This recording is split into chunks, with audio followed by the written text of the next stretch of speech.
तो पाई जीव थोड़ा क्या बेटा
आज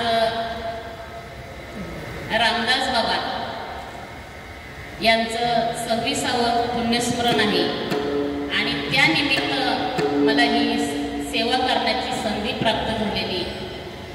बघा, संत महात्मे असे असतात. आज एवढी मोठी पुण्यतिथी आहे, बाबांचं पुण्यस्मरण. आपण विचार जर केला असता ना तर मंडप भरला असता. बरं का, बाबा म्हणजे काय, आपल्या मालिकेमध्ये अधिकारी बाबा आहेत. रामदास बाबा, श्रीपाद बाबा, या सगळ्यांनी यायला पाहिजे ना. पूर्ण पुणे परिसर, इथं आळंदी परिसर पूर्ण सगळ्यांनी यायला पाहिजे. तसं जर पाहिलं तर भाग्याचा उदय येतो जोडे संत पायी, म्हणजे रामदास बाबांची पुण्यतिथी. त्यानिमित्त मला हे विश्वस्त मंडळाने माझ्यावर विश्वास दाखवला आणि भाग्याचा उदय आजच सकाळी आम्ही श्रीमद भागवत वाचतो तर अक्रूराला कुठं पाठवलेलं असतं, गोकुळात पाठवलेलं असतं. म्हणजे जा श्रीकृष्णाला इकडे घेऊन या, कंसाने पाठवलेलं असतं. तर त्याला आता माहिती आहे अक्रूराला की यमुने मथुरेत कशासाठी बोलवायचे, पण तरीही भगवंत अक्रूर जाणून होता की भगवंत म्हणजे काही साधे सुधे नाहीये. त्याच्यामुळं त्यांना भेटणं माझं भाग्याचं उदय. तसं माझं श्रीपाद बाबांची मला सेवा करायला मिळते, मी तर खरं माझं परम भाग्य समजते. तसं पाहिलं तर कुत्र्याला काही किंमत येऊ, दूध भरलेल्या कुत्र्याला काही किंमत नसते, पण तेच कुत्र जर वाघाबरोबर चाललं तर कोणाची हाडमाळीची ताकद आहे का? तसं संत महात्म्यांच्या संगतीत आपण आलो की आपल्याला कमीपणा नाही हो. आपण फार मोठ्याची लेकरं आहोत, आपण श्रीमंताची लेकरं आहोत. आपण असे संत महात्मे आपल्या जीवनात आले, आपला काय केलं, त्यांनी उद्धार केला, आपल्याला मार्ग दाखविला नाही का. मार्ग दावून गेले आधी दयानिधी संत ते तेनेची पण ते चालू जातात कडे गुंडा खोटे काही, असा मार्ग दाखवला आणि इतका सरळ मार्ग दाखवला. हा आडमार्ग संतांनी दाखवलेला मार्ग कसा असतो, सरळ असतो, इथं गुंताच पडत नाही. म्हणून काय करा, आपली आपण करा सोडवण, काय करा आपली आपण सोडवण करून घ्यायची. संतांच्या पोट धरून चालायचंय आणि आपली आपण काय करायची, सोडवण करून घ्यायची. मला आता साथ करणारे आमचे बनकर भाऊ चांगला सुंदर असा पक्कड वाजवतात. ते बघा, कातड्यातून आवाज काढायचा म्हणजे एवढं काही सोपं नाही, पण काढतात ते. आणि आमचे पेटी मास्तर प्रभुने सर हेही सुंदर साथ करतात. ते परत टाळकरी मंडळी, हे गायकर बाबा आहे, परत मगर सर, मगर महाराज आणि आपले पडतळे काका आणि आमचे सगळे महिला मंडळ वगैरे सगळेजण, आमच्या मुलताईसारख्या, बापताईसारख्या असे महान महात्मे माझ्या मागं उभे आहेत. आणि संत महात्म्यांचा आशीर्वाद आहे. खरं तर मार्केट तसं पाहिलं तर माझी तर गायकी पटवून फिरायची, पण संत महात्मे आपल्याला एवढं मोठं करतात ना, त्यांच्यासारखं मोठं कोणी नाही. आणि ते जीवाला काय करतात, हा उद्देशच आहे अभंगात. काय सांगू आता संतांचे उपकार आणि मज निरंतरच ह्या कविता. म्हणजे ते काय करतात की हा जीवाला उद्देश आहे संतांचा, आणि काय करतात, रात्रंदिवस जीवाला जाग करतात. म्हणजे आता तुम्ही म्हणसान आम्ही तर झोपलेलं तुमच्या पुढे जागाच आहे, असं जागा नाही. आपलं आत्मस्वरूपावर आपण काय झालेलं आहे, विसरलेलं आहे. म्हणून आत्मस्वरूपावर आपल्याला ते काय करतात, जाग करतात. ते काय सांगू आता संतांचे उपकार, मज निरंतर जागविती, काय द्यावे त्याशी भावे उतराई आणि ठेवी तो हा पायी जीव थोडा. जरी आपला जीव उतरून जरी ठेवला ना त्यांच्याजवळ, त्यांच्या चरणाजवळ, तरी कधी आपण उतराई होऊ शकणार नाही. मग सहज बोलेने हितोपदेश करून सायाचं शिकवते, इथपर्यंत आणलं आपल्याला, सहज उपदेश करून इथपर्यंत आणलं. आणि कसं आणलं, इतकं प्रेम दिलं, इतकं प्रेम दिलं. तर कसं दिलं, जसं तुका म्हणे अवस्था देहुयाच्या चित्तैशमध्ये ती सांभाळली, एवढं प्रेमाने आपल्याला सांभाळलं आणि त्यांनी इथपर्यंत आणलं आणि आपल्याला आता ते त्या स्वरूपापर्यंत जाऊन घेऊन चाललेले आहे. म्हणजे अभंग इतका सुंदर आहे की काय सांगू संतांचे उपकार. म्हणजे जीवाला इथं काय केले, त्यांनी जागा केलेले. जीव पुढे अज्ञानात संसारात इतका भरकटलेला आहे, जीवाच्या दृष्टीने सगळं सत्य आहे. पण संतांच्या दृष्टीने तर सगळं काल्पनिक आहे. संतांच्या दृष्टीने काहीच सत्य नाही, फक्त एकच सत्य आहे. सत्य तू विठ्ठला कागा हा दागला जगदा करू सांभाळी सांभाळी आपली मायना म्हशिका भयभीत केले. जीव इथं काय झालंय भरकटलेलं आहे. म्हणून साधू संत काय करतात उपदेश करतात. काय उपदेश करतात की जगाच्या कल्याणात संतांच्या विभूती आणि देह कष्टभीती परोपकारी. आपला देह त्यांनी झिजवलाय. काय केलंय देह झिजवलाय. मला ज्यांच्यामुळे मी इथं उभी राहिलेली ते ज्ञानदेव कोवडे सर यांनी जसं लहान मुलाला आई काय करते अशी ती गुट्टी उकळून देते ना लहान मुलाला, तसं आम्हाला हे चंदननगरला किंवा वाघुली असले बऱ्याच ठिकाणी सरांनी काय केले, जशी आई मुलाला गुट्टी उगाळून दिली तसं सरांनी आम्हाला काय केलेले गुट्टी उगाळून दिलेली.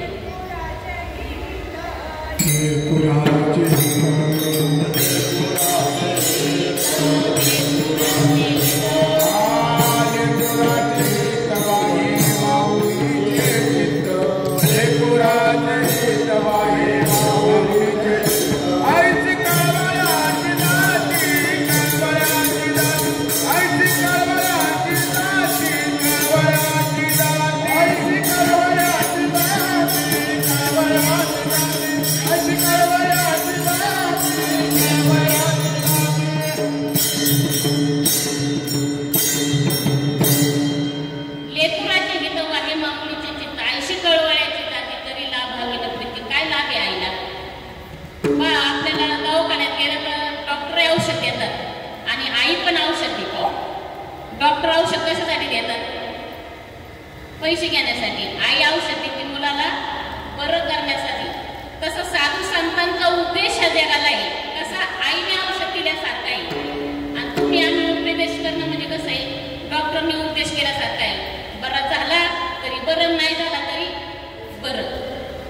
संत महात्मे अशा असतात. म्हणून काय करायचंय की आपला उद्धार आपण करून घ्यायचंय, नाही का? आपला उद्धार आपण करा रे बापानं. साधन हरीचे धनीकरणीचे करू नका. केले नाही जन्म यमाची यातून आयुष्य साधना करा. काही आपला उद्धार झालाच पाहिजे. परत जन्माला यावं लागलं नाही पाहिजे. त्याच्यासाठी काय करायला पाहिजे माणसांनी? रात्रंदिवस काय दिनरंगी हाची धंदा आणि गोविंदाचे पोवाडे. म्हणजे रात्रंदिवस माणसाने काय केलं पाहिजे? भगवंताच्या भजनावर असं तुटून पडलं पाहिजे.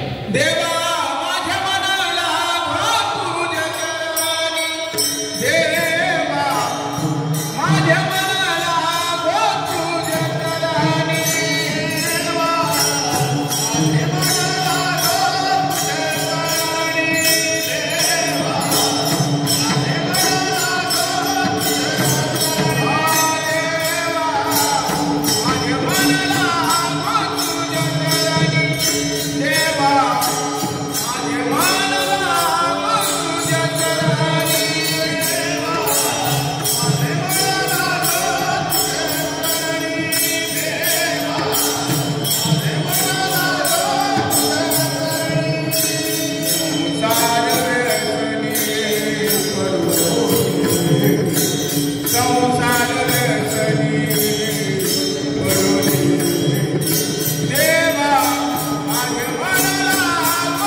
भगवंता माझं मन काय कर, देवा माझ्या मनाला तुझ्या चरणी संसार व्यसनी पडून देऊ नको. ह्या संसारात कसं आहे, जगाच्या बाजारी सर्व काही मिळेल, परी हे दुर्लभ हरीचे नाम. जगात काही मिळतं तरी संसार बाजारी नगरी, संसार नगरी बाजार भरला ग बाई. यात काही नाही, यात काही नाही. संसार नगरी बाजारामध्ये काहीच नाही. चुकलो एखाद्या जंगलात आपण जर चुकलो, तिथं कोणी आपल्याला सावलेला रस्ता दाखवायला? कुणीच नाही. जंगलामध्ये चुकलो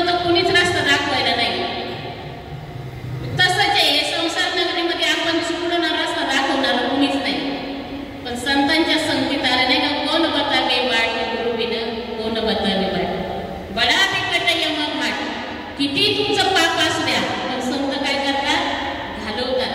जंगलात चुकले ना तुम्ही तर तुम्हाला संत मार्गदर्शन करतात. हे संसारपुरी हे जंगलच आहे, या जंगलात आपण चुकलेलो आहोत आणि इथं काय संत काय करतात, आपल्याला मार्गावर आणून सोडतात. म्हणून त्यांचं गोड धरून चालायचं, त्यांच्या मार्गाने चाललं की न पडे गुंता कोटे काही.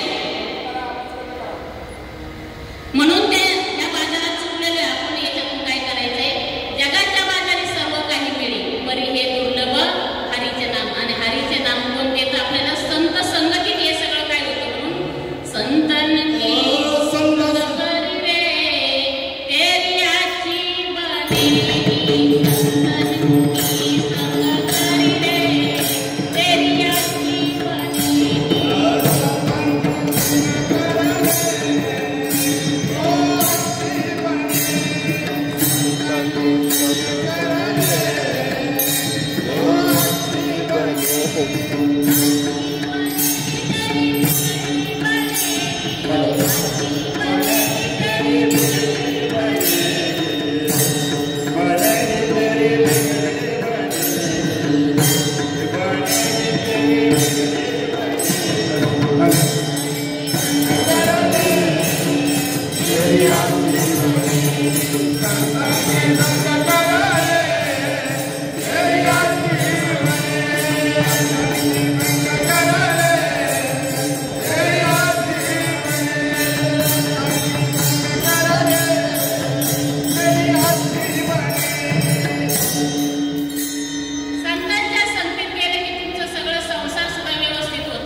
संत संगतीचे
काय सांगू सुख, संत संगतीचे काय सांगू सुख, संत संगतीचे काय सांगू सुख, संत संगतीचे काय सांगू सुख.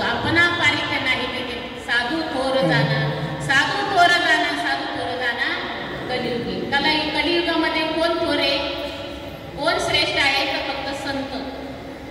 तीन गोष्टी दुर्मिळ आहेत, संत, नाम आणि देव.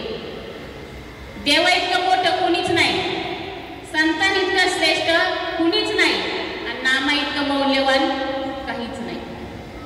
तशा तीन गोष्टी दुर्मिळ कशा आहेत, दुर्मिळ तर देह मिळणं हेही दुर्मिळ, नाम मिळणं हे त्याच्यापेक्षा दुर्मिळ आणि संत मिळणं हेही दुर्मिळ. नरदेह मिळाला आपलं नरदेह जाणं लागले हाती उत्तम सार उत्तम गती देवाची मय तरी म्हणती का चित्तीनं धरावी. नरदेह मिळाला ना नाही का जन्म आल्याचे सार्थक आणि विठ्ठलची एक देखीला म्हणजे जन्माचा आल्याचं सार्थक आपल्याला नरदेह कशासाठी मिळालेला आहे तो समजून घ्या. नरदेह निधान म्हणजे मोठं कबाड आपल्या हाताला लागलेले नरदेह मिळणं म्हणजे आणि संत मिळणं म्हणजे नाही का संत पण किती दुर्लभ आहे, खूप अवघड आहे. संत भेटी बरी जगजगी करुणा केली म्हणजे संत मिळणं दुर्लभ आहे आणि भगवंताचं नाम मिळणं नाही का. ज्ञानदेव पाठ ज्ञानदेव म्हणे नाम हे दुर्लभ सर्वत्र, ज्ञानदेव म्हणे नाम हे सुलभ सर्वत्र दुर्लभ विरळ झाले. म्हणजे भगवंताचं नाम मिळणं दुर्लभ आहे पण काय झाले, संतांच्या संगतीमुळे ते सुलभ झाले. पहा आता इथं सृष्टी तशी पाहिलं तर अज्ञानाच्या दृष्टीने जग सत्य आणि संतांना काय करायचं की हे जग सत्य नाही हेच पटवून द्यायचे जीवाला. आता अज्ञानाच्या दृष्टीने कसं की जीवाच्या दृष्टीने की 4 खाणी आणि 84 लक्ष योनी, अंडज, जारज, श्वेदज आणि बुधबुज अशा 4 खाणी आहेत आणि 84 लक्ष योनी. ह्या योनीमध्ये फक्त एकच भगवंताचा नरदेव, फक्त एकच नरदेव का नरदेव दुर्लभ जाणा, शतवर्षाची गणना त्यामध्ये दुःख येताना तुम्ही आठवा मधुसूदना. फक्त इथं काय नरदेहच फक्त भगवंताचं भजन करतो. बाकीचं कसं आहे सगळे नाही का काय उत्तम मध्यम भोग, पशु काय पाप पुण्य जाणे उत्तम मध्यम भोग भोगिते. म्हणजे पशु इथं भजन करू शकत नाही का फक्त एक 84 लक्ष योनीमध्ये फक्त एक मनुष्य तिथं भगवंताला लायक आहे. आणि ह्याने काय करायचं, नरदेह मिळालं ना आपल्याला कुठपर्यंत जायचंय, त्या स्वरूपापर्यंत जायचंय. म्हणून त्याने तुकाराम महाराज म्हणतात की सांगतो तुम्हासी बदारे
नदी होती नदी आणि त्या नदीमध्ये रामदास स्वामी एका बाजूने होते आणि तुकाराम महाराज एका बाजूने होते आणि त्यांच्याजवळ त्यांच्या बरोबरीने शिष्य होते.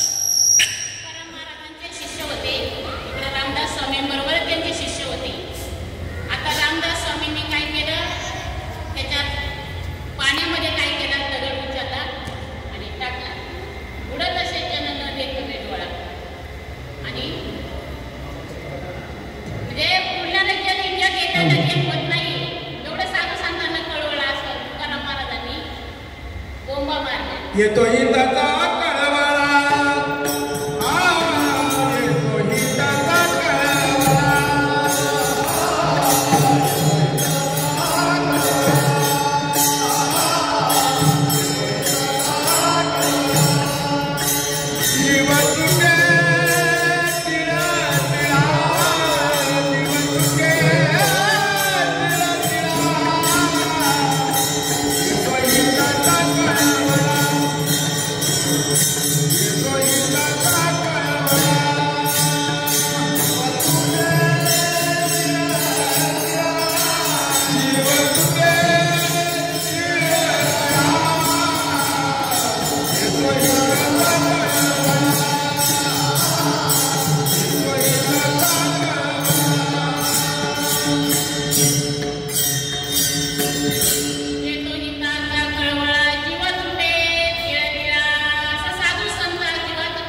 पुण्यस्मरण आहे त्यांचं. आणि करणार काय, या जगाला कसं सांगणार आणि कसं सांगून काय करू. पण हे जीवाला समजून सांगण्यासारखे साधू संतांचा अवतार तुम्हा धराया कारण धराया जन जड जीवा. या जड जीवाचा उद्धार होण्यासाठी त्यांनी काय केले, अवताराला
शेवटचं ते नाही, भक्ताला काय देणं तर शेवटचं सत्संग देणं हेच आहे. म्हणून तिथं कुणात नको मरू,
आहे त्याच्यात. काय सांगू आता वृंदाचे उपकार, काय सांगू आता वृंदाचे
आपण झोपलेलो होतो, अज्ञानाच्या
पोटात घेतलं.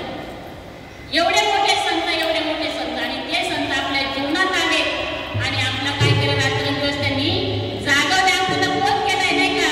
बोध दिला मज सांगा ते मार्ग दानिला नीट, भ्रांती हे समूळ गेली दिसू लागली वाट, नाचत प्रेम छंदे चालू लागल सपाट, एका जनादानी पावलं पंढरी पेठ, दाते हो दान करा गाठे पंढरपुरा न्या मदतेत वरी, आक माझा सोयरा. साधू संतांनी बोध घेऊन आपल्याला काय केले, जागवलेले हे.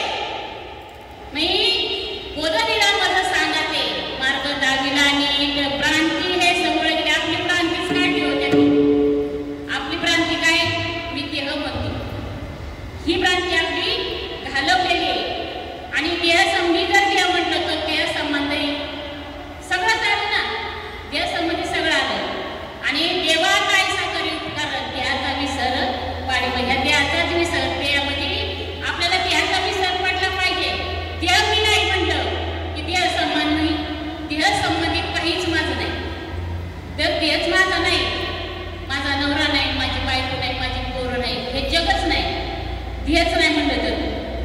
म्हणून जगाचा आपल्याला देहाचा विसर पडला पाहिजे. देहाचा विसर पडला की सगळ्याच गोष्टीचा विसर पडला. तरीचा हा जीव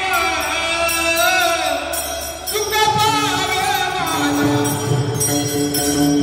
तरीचा हा जीव सुख पावे माझा,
भ्रांती हीच झालेली आपल्याला की मी देह ही भ्रांती आपल्याला घालवायची. म्हणून बोध रात्रंदिवस साधू संतांनी बोध केला. जणी दृष्टी लागत तुझ्या सगुणपणात त्याने माझ्या मनात बोध केला. आपल्या मनाला बोध करायचा आहे की देह सत्य नाही, देह संबंधी ज्या वस्तू त्याही सत्य नाही.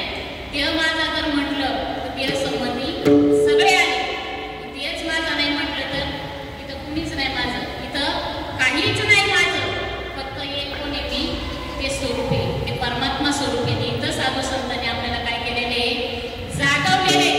म्हणून काय द्यावे त्याची भय उतराई ठेवी तो हा पायी जीव थोडा. म्हणून काय करायला पाहिजे, तर आपली ही भ्रांती घालवायची. जसं एकदा दोघे मित्र होते, आपल्याला काय करायचे, आपली भ्रांती घालवायची. दोघं मित्र होते आणि भ्रांती, संशय, शंका त्या माणसाला काय करतात, माणसाला तिने आत्मस्वरूपावरून खाली आणतात. आणि दोघं मित्र होते आणि दुष्काळ पडला होता. इतका दुष्काळ होता, पण खायची प्यायची त्यांची पंचायत झाली. पण त्याने विचार केला की आता काय करावं म्हटलं आपण, चला आपल्या इथे सद्गुरू आहे त्यांच्याकडे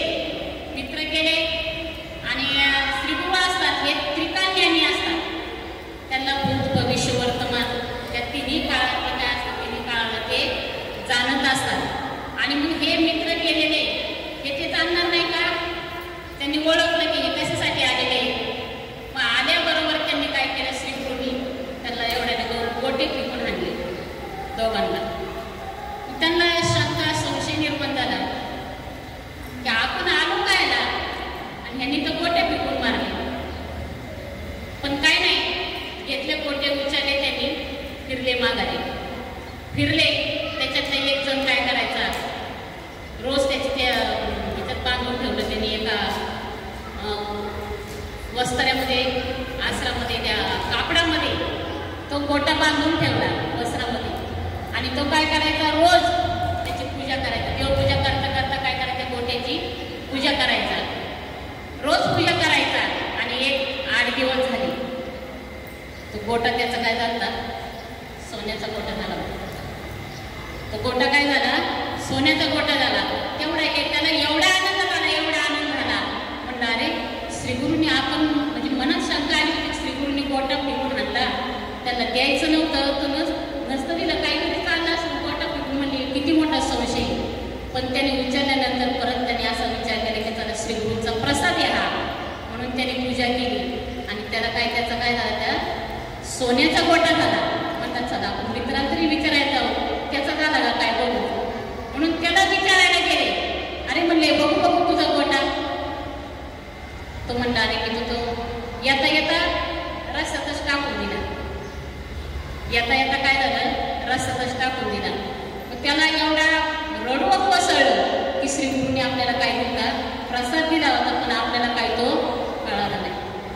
म्हणजे आपल्यातली शंका आणि संशय हे आपल्याला परमेश्वरापर्यंत जाऊ देत नाही, हे आपल्याला श्रीगुरूपर्यंत जाऊ देत नाही. म्हणून शंका आणि संशय कधीच घ्यायचा नाही का. म्हणून काय करायचं की त्यांनी काय सांगू आता संतांचे उपकार, मज निरंतर जागविते. त्यांनी आपल्याला काय केलेले, जागविले. म्हणून शंका आणि संशय न घेता.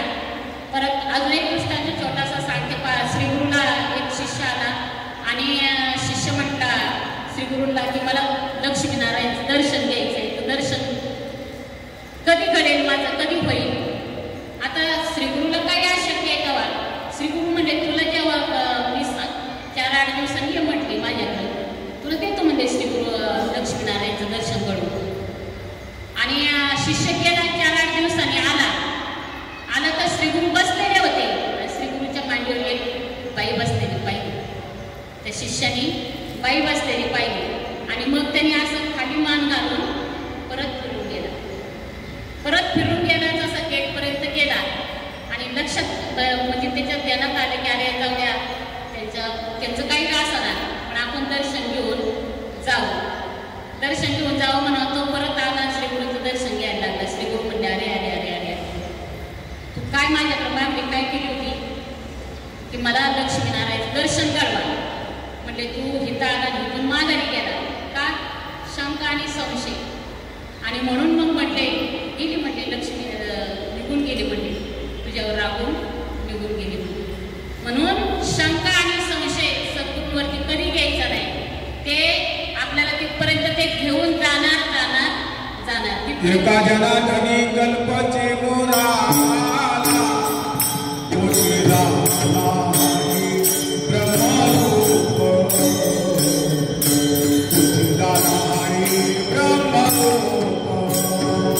एका जनाधनी कल्पचे मुराला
माझं निरंतर जागविती. आपल्याला काय केले त्यांनी जागवले.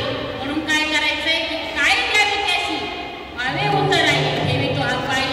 काय द्यावे त्याशी व्हावे उतराई.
काय द्यावे त्याशी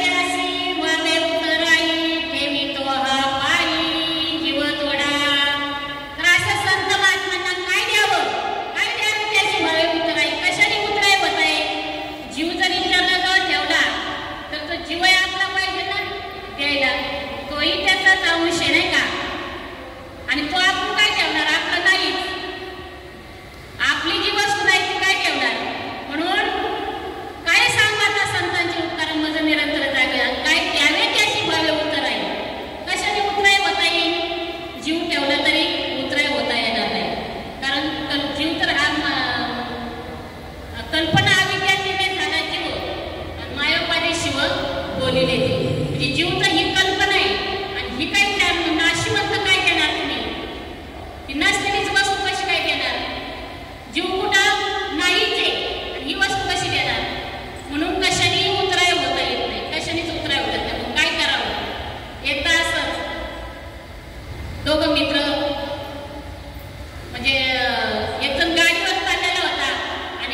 काय द्यावे त्याशी व्हावे उतराई. काय द्यावे थोडा तर कशाने उतराय भाऊ.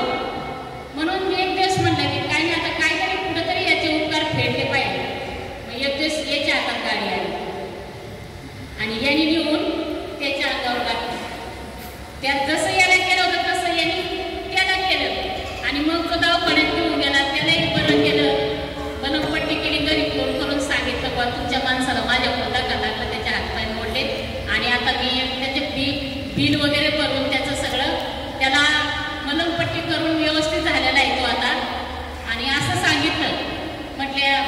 जरा थोडं सावध झाला.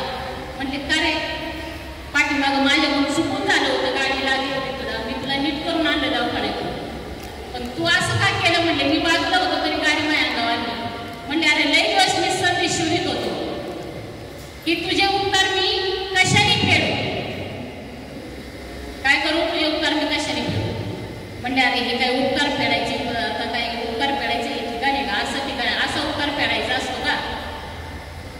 संतांचे उपकार कसे फेडायचे? त्यांनी जे सांगितले नाही का, संत महात्म्याने उपदेश केला की रात्र तुम्ही काय करा, देवाचं भजन करा, नामस्मरण करा, सत्संग करा, जो भुकेलेला असेल त्याला जेवायला द्या, कोणी ताणलेला असेल त्याला पाणी द्या, कोण काळी संकटात आहे त्यांना मदत करा, जो कोणी काही अडचणीत असेल त्याची अडचण सोडवा, आणि रात्रंदिवस काय करा, भगवंताचं नाम घ्या. साधू संतांनी जो उपदेश सांगितला त्या उपदेशाचं तुम्ही आचरण, तो उपदेश आचरणात आणा.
घातले बाहेरी काम क्रोध वैरी घातले बाहेरी काम क्रोध वैरी घातले बाहेरी काम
वकिलासारखे असतात आणि जे जो असतो तो देवासारखा असतो. तर साधू संत काय करतात, जसा वकील असतो आपले किती कसले भांडण असू द्या, एखादा मर्डर झालेला असू द्या किंवा कुठं भांडणं त्यांना मारामारी काही असू द्या, तरी काय करतात वकील काय करतो, आपल्याला निर्दोष सोडितो. जेशी संवाद करून आपल्याला काय करतो वकील निर्दोष सोडितो. तसे आपण किती पापी असू द्या, किती नाही का अनंत पापराशी जातील क्षण मात्रे नाही का हरी उच्चाराने अनंत पापराशी जातील क्षण मात्रे कसे जातील तर तृणाग्नी मेळे समोर सुधारे पैसे नामे केले जपत आहे. साधू संतांच्या संगतीत गेलं की काय होतं, पाप जातं. पण एकदाच एक कृष्ण सांगते तुम्हाला की जो वकील असतो तो इकडे संतांसारखा असतो. का संत काय करतात, आपल्याला देवाची भेट करून देतात. म्हणून जेठ हा देवासारखा आणि इकडं वकील हा संतांसारखा.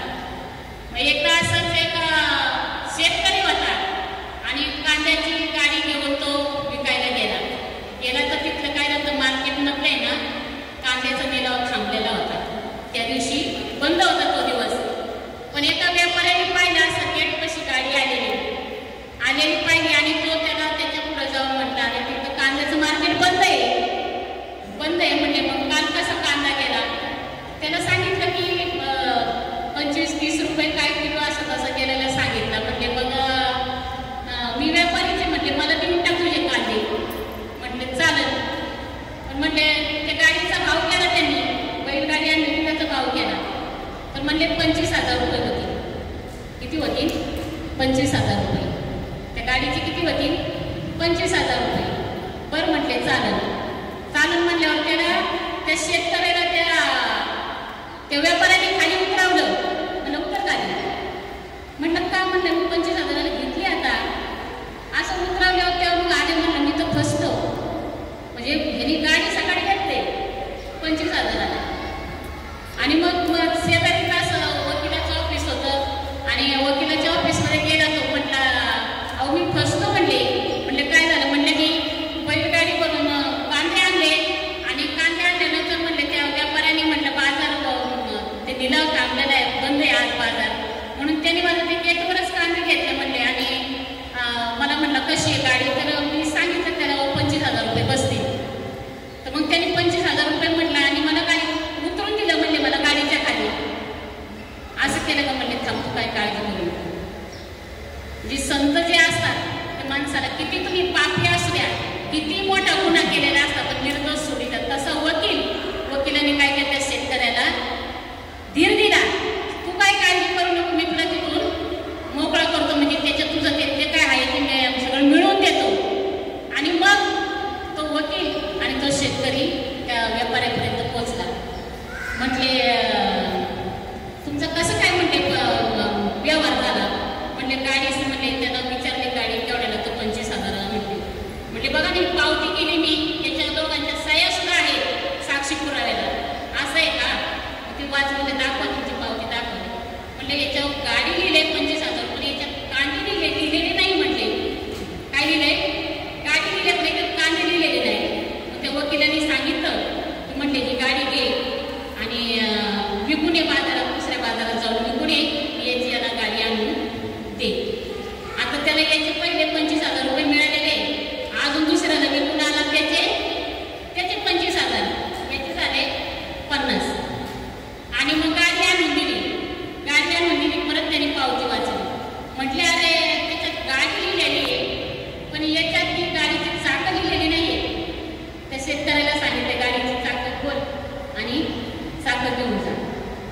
नंतर सांगितलं म्हणजे अरे याच्यात गाडीची चाकं दिली आहे, फक्त गाडी दिलेली, याच्यात कांदे दिले नाही, याच्यात बैल पण दिलेली नाही. मग त्याचं काय सांगितलं, बैलही सोड. त्या शेतकऱ्याला सांगितलं बैल तुझ्या घरी बांधून देऊ. नंतर त्याला सांगितलं आणि ते गाडी दिली पण त्याच्यात साठा ते झू वगैरे काही दिलेलं नाही त्याच्यात. आणि मग त्यांनी सगळं ते कुंडाळून सगळं घरी घेऊन गेलं. आता काय दिलेलं होतं त्याच्यात, गाडी दिलेली होती पण त्याला कुठं काही शिल्लक राहिलं नाही खाली. म्हणजे काय सांगायचं याच्यातून मला की सहज संतांचं बोलणं कसं असतं, म्हणजे वकिलाचं बोलणं कसं होतं. त्याने काय केलं, त्याला निर्दोष सोडलं की नाही, निर्दोष सोडलं. तसं संत आपल्याला काय करतात, या संसारातून काय करतात, आपल्याला निर्दोष सोडतात. ते तसं साधू संतांचा बोध काय आहे, सहज बोलणे हितो उपदेश.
म्हटले माझ्याबरोबर एक दिवस माझा मुलगा आला होता आणि त्याने तुम्हाला पाहिलं आणि तुमच्याशी विवाह करण्याचं त्याने हट्ट धरलेला आहे. तो जेवत नाही, काय नाही, काय नाही, काय करावं. म्हणजे एवढंच त्यात काय अवघड आहे. म्हटले मी सहज करीन. म्हटले फक्त तुमच्या मुलाला इथपर्यंत घेऊन या. मीराबाईने सांगितलं मुलाला इथपर्यंत घेऊन या आणि मग त्या मुलाला घेऊन आल्या मुलाला सांगितले माझ्याशी लग्न करायचंय ना तुला? म्हणले हो. म्हणले मी सांगन ते करायचं. मग ते काय कर म्हणते त्याला माळ दिली जप करण्यासाठी आणि म्हणले बस एक 6-7 दिवस तू जप कर, मी सांगते ते श्रीकृष्ण जय कृष्ण श्रीकृष्ण जय कृष्ण श्रीकृष्ण जय कृष्ण असं तू रात्र दिवस म्हणायचं. आणि म्हणल्यानंतर काय झालं माहिती का? 7 दिवसांनी जेव्हा मीराबाईने त्याला त्याच्यातून उठवलं आणि मीराबाईचं काय घेतलं त्याने दर्शन घेतलं की म्हणजे मी तुमच्याशी लग्न नाही करू शकत, तुम्ही माझ्या आई आहे. तुम्ही काय केलं मला हा बोध केलाय, आत्मस्वरूपाच्या ठिकाणी तुम्ही मला जागा केले म्हणून सहज बोलली गीतोपदेश आणि करुणी सायाचं शिकविली.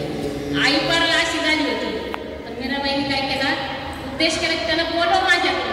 आणि ते मीराबाईने त्याला नुसतं बसवलं तर तिथून पुढे त्याने लोटांगण घातलं मीराबाई पुढं आणि म्हणले नाही तुम्ही माझ्या आई आहे, आई समान माऊली समाने, तुम्ही माझी पत्नी होऊ शकत नाही.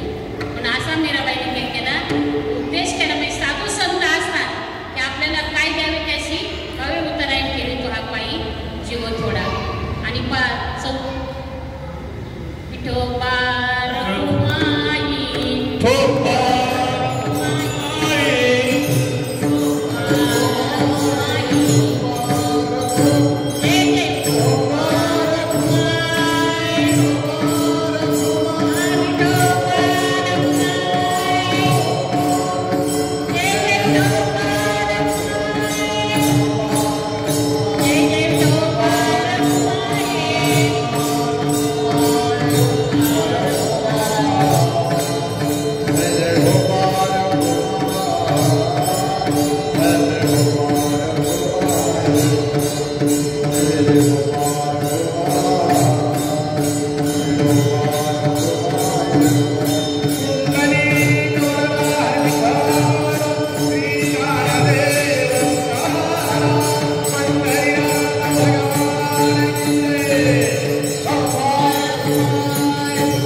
Mother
पुढं असतं येताना.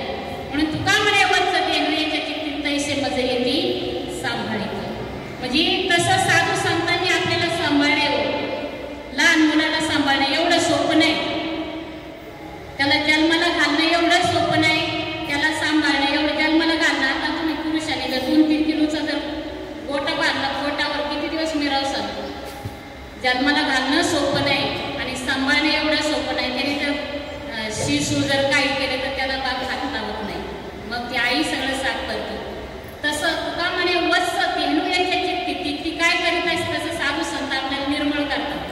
आपण काम क्रोध आणि लोभ आणि एवढे बरबटलेले आहोत. लोभ आणि एवढे बरबटलेले आहोत, मोह आणि एवढे बरबटलेले आहोत. साधू संत आपल्याला त्याच्यातून अलगद बाजूला काढतात. जसं चिक्कू असतो, चिक्कू किती पिकला असा पार त्याचा गरगोट जरी झाला पण चिक्कूची पीक कशी असते, अगदी स्वच्छ असते की नाही. तसं साधू संत आपल्याला त्या घाणीतून उचलतात आणि बाहेर काढतात. किती गाणे आपली 84 लक्ष योनी आपण तेच फिरत आलेले आणि तिकडंच रमलेलो आहोत. अजूनही तिकडंच रमलेलो आहोत. म्हणून साधू संतांनी अलगत नाही का प्रपंच एक झाला होता हे तो समूळ मिथ्या वार्ता आणि पुढे वैद्य मागून नका कल्पती घडे नाही. हे होणार नाही तरी आपण याच्यातच अजून रमलेलो आहोत. म्हणून साधू संतांनी उपदेश केला. रामदास बाबांचं बघा ते काय म्हणायचं की पाण्यात चाललेली पूजा लक्ष ठेवणी तो घागरी आणि चाले मोकळ्या पदरी बरी लक्ष देते. तसं आपल्याला काय सांगितलेले ते लक्ष लक्ष विनंतरी तोची वारा करी पंढरीचा. म्हणजे मोकळ जर बाया माणसं जर पाण्याला चालले ना, पूर्वी आम्ही नदीला जायचो तर हांडे मोकळेच.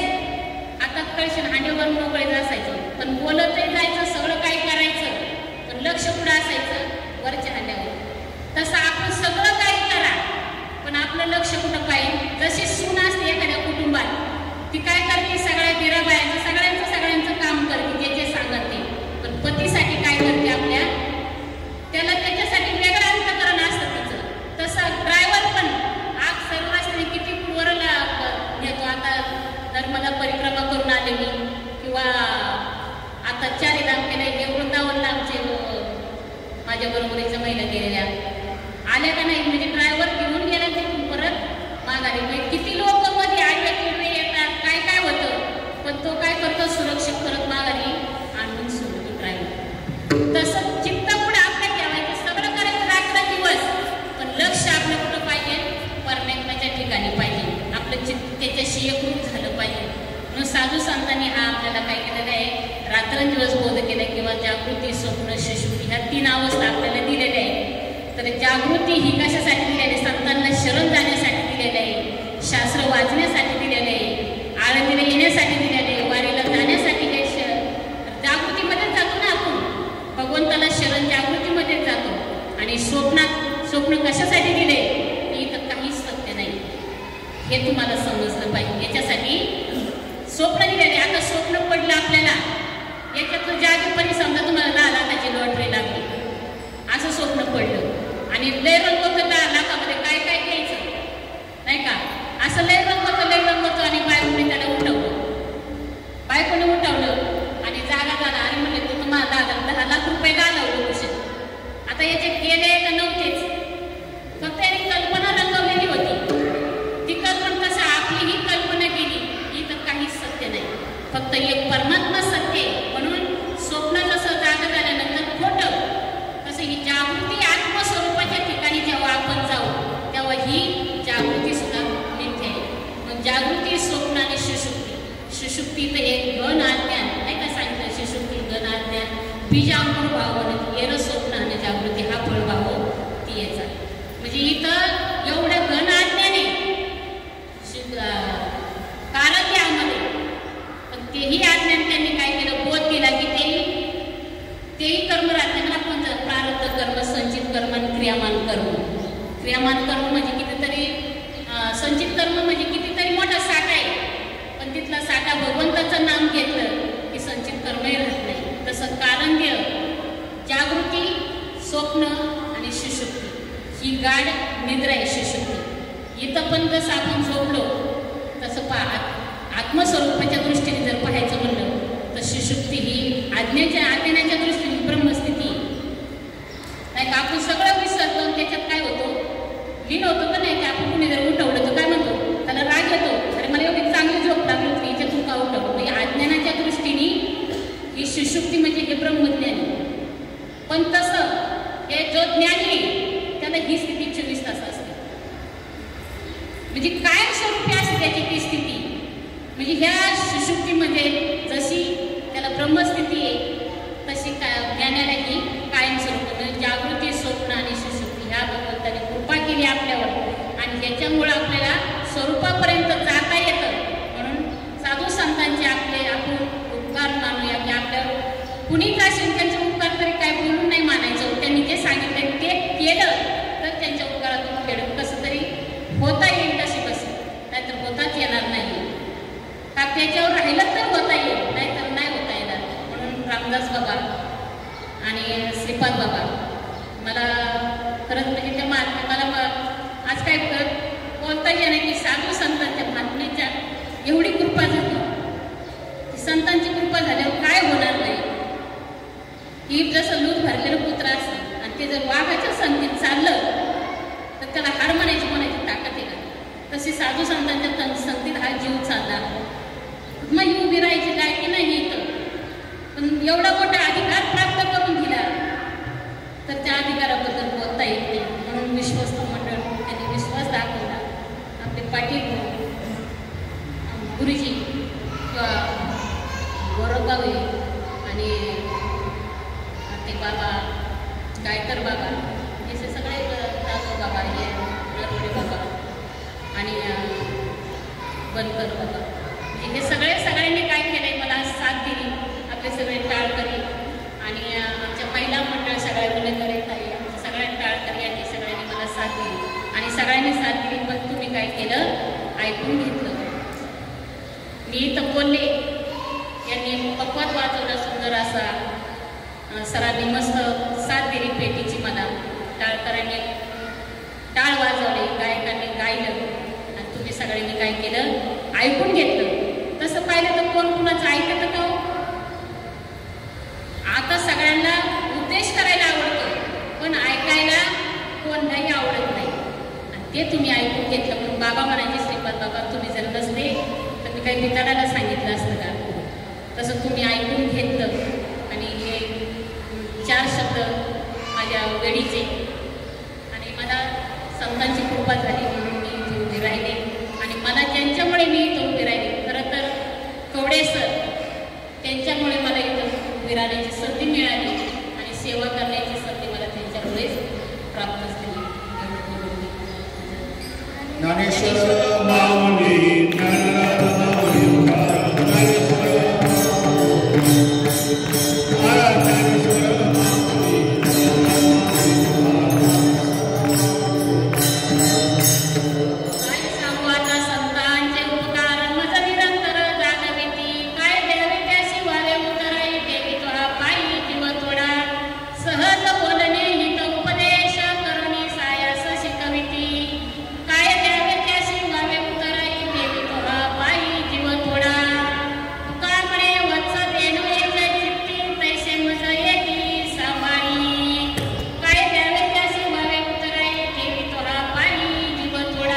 जय विठ्ठल